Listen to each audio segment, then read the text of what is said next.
Good morning students. నేను మీ హిందీ సార్ని, Singh sir.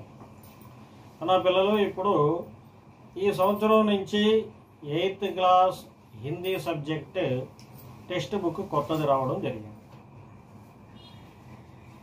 మీకోసం హిందీలోని ప్రతి పాఠాన్ని పదం పదం తెలుగులో ఎక్స్ప్లెయిన్ చేస్తూ వివరణ ఇస్తూ పాఠాలని హిందీ పాఠాలని తెలుగులోకి మీకోసం తీసుకొని రాబోతున్నాను.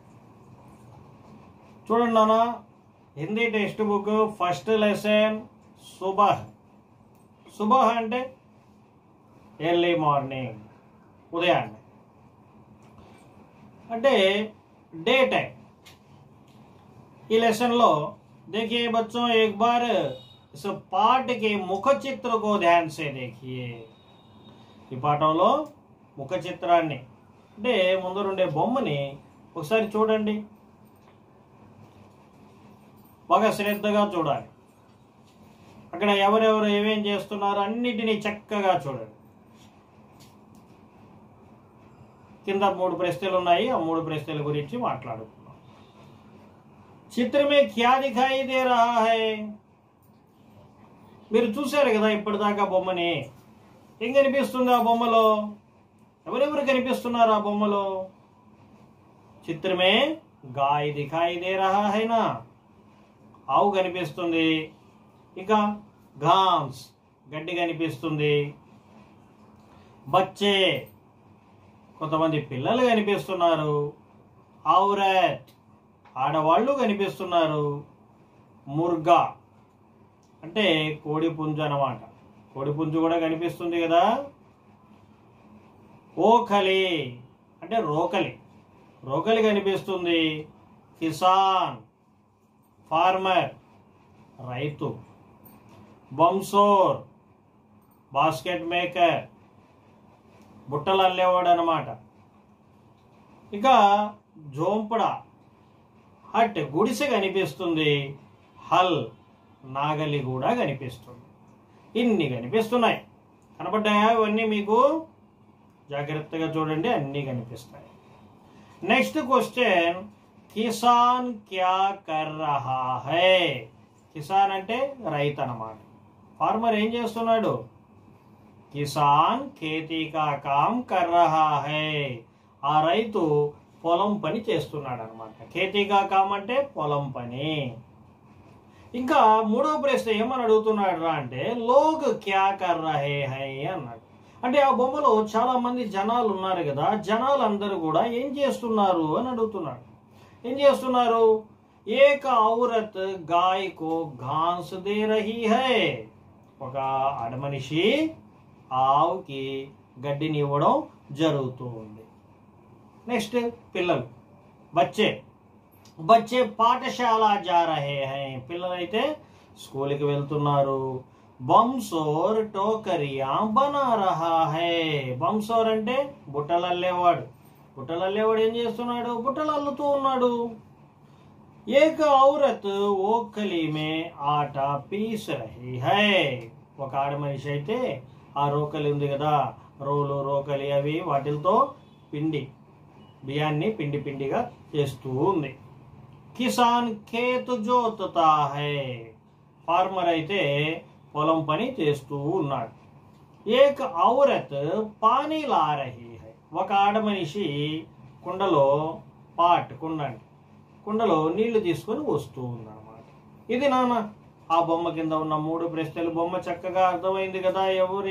ఎవ్రీడే ఎర్లీ మార్నింగ్ జనాలందరూ కూడా నిద్ర లేవగానే ఎవరి పనుల్లో వాళ్ళు మునిగిపోతారు, ఇక్కడ బొమ్మలో కనబడినట్లుగా. నెక్స్ట్ విషయ ప్రవేశ్.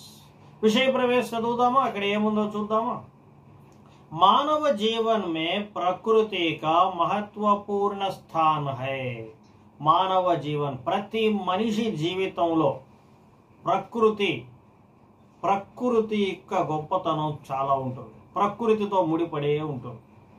प्रकृति के अनेक रूपों से हमें कोई ना कोई प्रेरणा मिलती है. प्रकृति के అనేక రూపం. ప్రకృతిలో అనేక రూపాలు అంటే ఏంటి? నది అయినా కానీ, సూర్యచంద్రులు అయినా కానీ, మేఘాలైనా కానీ, చెట్లైనా కానీ, పశువులైనా కానీ, పక్షులైనా కానీ అన్నీ కూడా ప్రకృతిలోని భాగాలు. ఈ ప్రకృతిలోని ప్రతి వస్తువు నుంచి కూడా మనకి ఏదో ఒక ఎంకరేజ్మెంట్, ఉత్సాహం అనేది లభిస్తూ ఉంటుంది. प्रेरणा पाकर हम अपना कार्य उत्साह के साथ करते हैं. ప్రేరణ పాకర్, ఆ ఉత్సాహాన్ని మనం పొంది, ఆ ప్రేరణని మనం పొంది మనమంతా కూడా మన పనులని ఇంకా ఎంతో ఉత్సాహవంతంగా చేయడం అనేది జరుగుతుంది. అయితే ఇస్ కవితామే ఇప్పుడు మనం చెప్పుకోబోతున్నామే ఒక పోయంని, ఒకటి కాదు 4 పోయమ్స్. ఆ 4 పద్యాలు సమాజకి గతివిధి అంటే జరిగే పనులు అన్నమాట. సమాజంలో, సొసైటీలో జరిగే పనుల్ని ప్రకృతికి సాత్ బాంధ్ కర్, ప్రకృతితో దాన్ని జోడించి ఉన్కా సుందర వర్ణన్ కియా గయా హై, వాటిని చాలా అందంగా వర్ణించడం అనేది ఇక్కడ జరుగుతూ ఉంది. వెళ్ళిపోదామా ఇక మనం కవితలోకి. చూడండి, ఇక్కడ ఇంత అందమైన ఈ మంచి పాఠాన్ని మనకి ఇచ్చిన కవి గారు ఎవరో తెలుసా? చూడండి, కవి బొమ్మ కనిపిస్తుంది. కవి కా నామ్ హై శ్రీ ప్రసాద్. కవి కా నామ్ క్యా హై? శ్రీ ప్రసాద్. మరి ఇక్కడ జీవన్ కాల్ అంటే ఏంటి? పుట్టుక, చనిపోయింది. ఇప్పుడు इनका जन्म है 1932 और इनका निधन हुआ है 2012 में. ఈయన గారు 1932వ సంవత్సరంలో జన్మించి 2012 సంవత్సరంలో చనిపోవడం అనేది జరిగిందన్నమాట. మరి ఈయన గారు 1932వ సంవత్సరం జనవరి నెల 5వ తేదీన ఈయన గారు జన్మించడం జరిగింది. ఎక్కడ? పరాహా గాంవ్, ఆగ్రా, ఉత్తరప్రదేశ్, అక్కడ ఆయన గారు జన్మించారు జనవరి నెల 5వ తేదీన. అలాగే అక్టోబర్ నెల 12వ తేదీన 2012 సంవత్సరమున ఈయన గారు చనిపోవడం జరిగింది. దీనికి ప్రముఖ కృతియా అంటే ఆయన గారు రాసిన మంచి మంచి పుస్తకాలు, రచనలు అని అర్థం. మేరా సాథీ ఘోడా, ఖిడకీ సే సూరజ్, ఇవన్నీ కూడా ఇంకా చాలా రాశారు. ఇవన్నీ కూడా ఆయన గారి పుస్తకాలు అన్నమాట. ప్రాప్త్ పురస్కార్, ఆయన గారికి లభించిన అవార్డ్స్, రివార్డ్స్ ఏంటంటే బాల సాహిత్య భారతి సమ్మాన్ అనేది ఆయన గారికి లభించిన ముఖ్యమైన అవార్డు. 1995 సంవత్సరంలో ఆయన గారికి లభించడం జరిగింది. ఈయనని బాల సాహిత్యకార్ అని అంటారు ఈయన గారిని. ఈయన గారు బచ్చోం కే లియే 500 సే అధిక్ కహానియా, పిల్లల కోసం 500 కన్నా ఎక్కువ కథలు రాశాడు, 5000 కన్నా ఎక్కువ కవితలు రాశాడు. ఈయన గారి స్పెషాలిటీ, గొప్పతనం ఇదన్నమాట. సరే, अब सीधे हम कविता में चले जाते हैं. देखिए बच्चों, एक एक कविता. सूरज की किरणें आती हैं, सारी कलियां खिल जाती हैं, अंधकार सब खो जाता है, सब जग सुंदर हो जाता है. Next point. चिड़िया गाती है मिलजुल कर, बहते हैं उनके मीठे स्वर, ठंडी ठंडी हवा सुहानी, चलती है जैसे मस्तानी. थर्ड पोएम नाना. खो देते हैं आलस सारा, और काम लगता है प्यारा, सुबह भली लगती है उनको, मेहनत प्यारी लगती जिनको. Fourth poem. मेहनत सबसे अच्छा गुण है, आलस बहुत बड़ा दुर्गुण है, अगर सुबह भी अलसा जाए तो क्या जग सुंदर हो पाए. ఇవి 4 పోయమ్స్.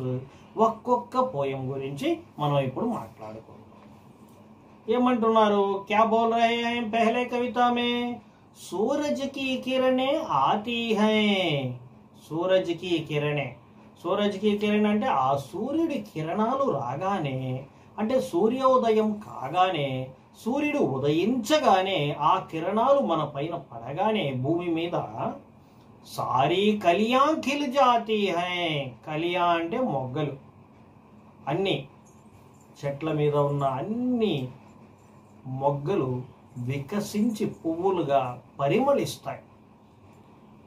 అంధకార సబ్ ఖో జాతా హై.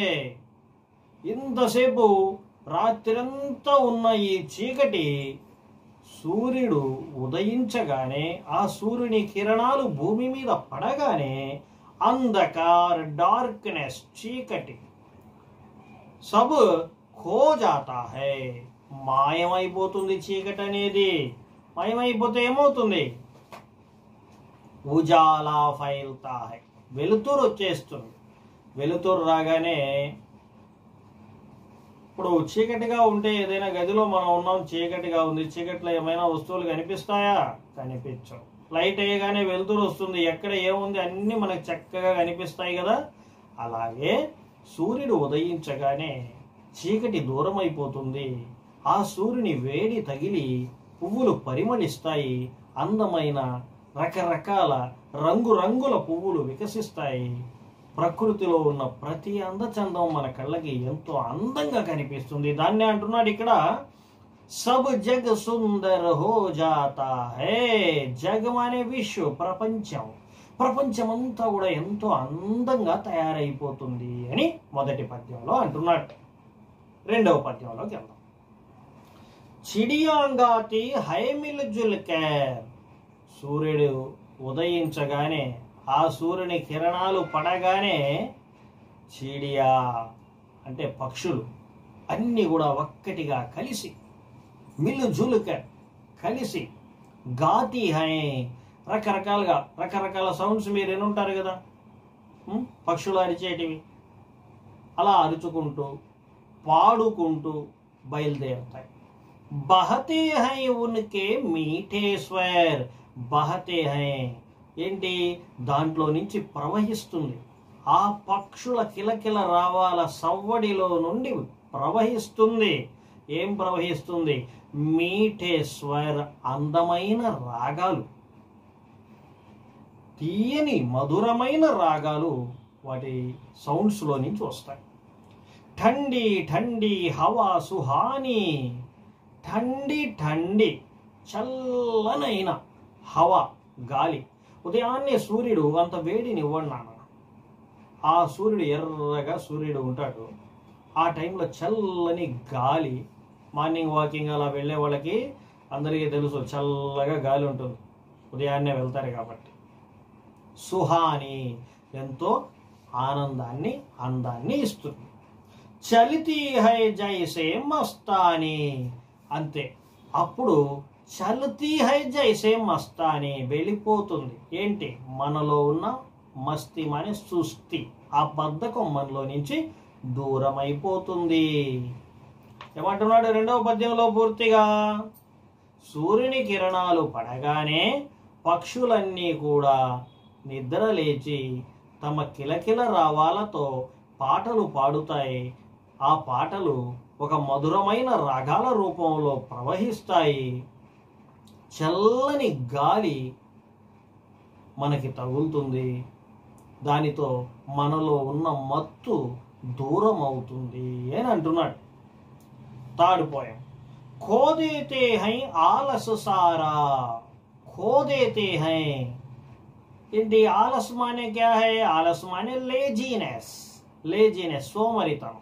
సోమరితనం అనేది మన నుండి మాయమైపోతుంది. ఔర్ కామ్ లగ్తా హై ప్యారా.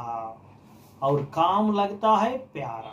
ఎప్పుడైతే సోమరితనం అనేది మనలో నుంచి దూరం అవుతుందో అప్పుడు మనం ఏ పని అయితే మనం చేస్తున్నామో ఆ పని మనకి చాలా ఇష్టంగా అనిపిస్తుంది. సోమరితనం మనలో ఉంటే వా, ఆ పనే మనకు నచ్చదు. కాబట్టి ఆలస్ జబ్ ఖో జాతా హై కామ్ లగ్తా హై ప్యారా. ప్యారా మానే ప్రియ, ఇష్టమైన.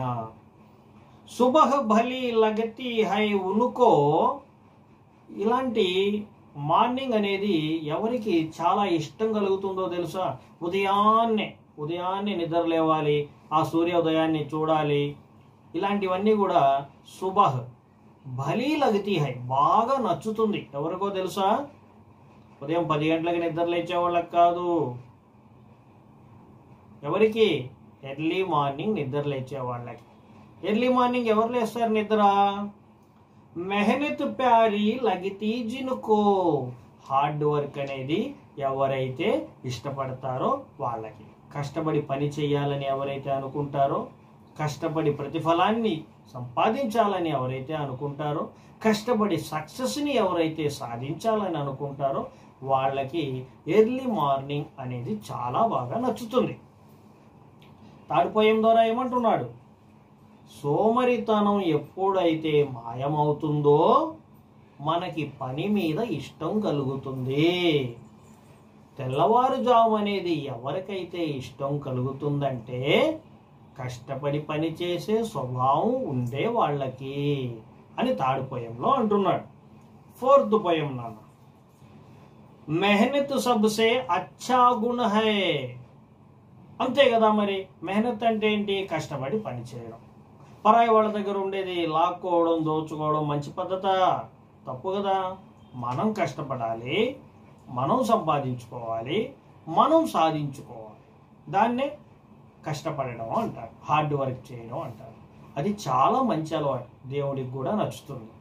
మెహనత్ సబ్సే అచ్చా గుణ హై, ఆలస్ బహుత్ బడా దుర్గుణ హై. ఆలస్ మానే సోమరితనం. సోమరితనం అనేది చాలా చెడ్డ అలవాటు. ఆలస్యమని సోమరితనం. అగర్ సుబహ్ బి అలసా జాయే, సుబహ్ బి ఈ తెల్లవారుజామున. తెల్లవారుజామున అంటే ఏంది? సూర్యుడు రాగానే తెల్లవారుతుంది కదా, ఎర్లీ మార్నింగ్ అవుతుంది కదా. అది కూడా అబ్బా ఎవరు ఇంతలో తెల్లవారుతుందిలే, కాసేపు ఆగి వీళ్ళకి లైటింగ్ ఇద్దాంలే అని చెప్పి ఆ సూర్యుడు ఇవన్నీ కూడా అనుకున్నాయి అనుకోండి, వాళ్ళకు కూడా సోమరితనం వచ్చేసింది అనుకోండి, తో క్యా జగ్ సుందర్ హో పాయే. ఈ ప్రపంచం అనేది మనకి అందంగా కనిపిస్తుందా? కనిపించదు. మరి ఒక్కసారి ఈ 4 పద్యాలు భావం ఏంటనేది ఒక్కసారి మీకు తెలుగులో క్లుప్తంగా చెప్తాను, వినండి. మొదటి పద్యం ద్వారా ఏమంటున్నాడు అంటే, సూర్యుని కిరణాలు పడగానే మొక్కలలో ఉన్న మొగ్గలు వికసిస్తాయి పువ్వులు లాగా. సూర్యుని కిరణాలు పడగానే చీకటి మొత్తం దూరం అయిపోతుంది. ఆ వెలుతురులో ఈ ప్రపంచమంతా కూడా ఎంతో అందంగా మనకు కనిపిస్తుంది అని మొదటి పద్యంలో అంటున్నాడు. రెండవ పద్యంలో సూర్యుని కిరణాలు పడగానే పక్షులన్నీ కూడా నిద్ర లేచి తమ కిలకిల రావాలతో పాటలు పాడుతాయి. ఆ పాటలలోని మధురమైన రాగాలు ప్రవహిస్తూ మన చెవులు దాకా వచ్చి మన అందరికీ గాలి రూపంలో, చల్లని గాలి రూపంలో మన చెవి దాకా వచ్చి మనకి తగిలి మనలోని మత్తుని దూరం చేస్తాయి అని రెండవ పద్యంలో అంటున్నాడు. మూడవ పద్యంలో ఏమంటున్నాడు రా అంటే, మనమంతా కూడా సోమరితనాన్ని దూరం చేసుకుంటే మనకి పని మీద ఇష్టం కలుగుతుంది. ఈ తెల్లవారుజామున అనేది ఎవరికి ఇష్టం కలుగుతుందయ్యా అంటే, ఎవరైతే కష్టపడి పని చేయాలనుకుంటారో వాళ్ళకి ఇష్టం కలుగుతుంది. కాబట్టి సోమరితనాన్ని వదలండి అని మూడవ పద్యంలో అంటున్నాడు. నాలుగవ పద్యంలో ఏమంటున్నాడు రా అంటే, హార్డ్ వర్క్ అనేది చాలా గుడ్ హ్యాబిట్, మరి లేజినెస్ అనేది వెరీ వెరీ బ్యాడ్ హ్యాబిట్. ఈ లేజినెస్ అనేది ప్రకృతిలో ఉన్న ప్రతి ఒక్కరూ కూడా, వస్తువులు కూడా ఆ లేజినెస్ని పాటించాలని అనుకున్నాయి అనుకోండి, ఆ సూర్యుడు కూడా అనుకున్నాడు అనుకోండి, మరి ఈ ప్రపంచం మన అందరికీ అందంగా కనిపిస్తుందా? కాబట్టి ప్రకృతిని చూసి నేర్చుకోండి. ఉదయాన్నే నిద్ర లేవండి, సోమరితనాన్ని వదలండి, హార్డ్ వర్క్ చేయండి, లైఫ్లో సక్సెస్ని సాధించండి అని చెప్పి మనకి ఈ సుబహ్ పాఠ్ के द्वारा मेहनत करके मीठा फल पाओ, आलसीपन छोड़ो, ये नीति हमें मिल रही है। समझ में आया बच्चों? सुबह నెక్స్ట్ వీడియోలో మీకు సెకండ్ లెసన్ని మీకు పెట్టడం జరుగుతుంది. నా వీడియోస్ నచ్చినట్లయితే PDNS హిందీ ఛానల్ని సబ్స్క్రైబ్ చేసుకోండి, వీడియోస్ని షేర్ చేయండి, తప్పకుండా లైక్ చేయండి. నేను మీ హిందీ సార్ని సింగ్ సార్.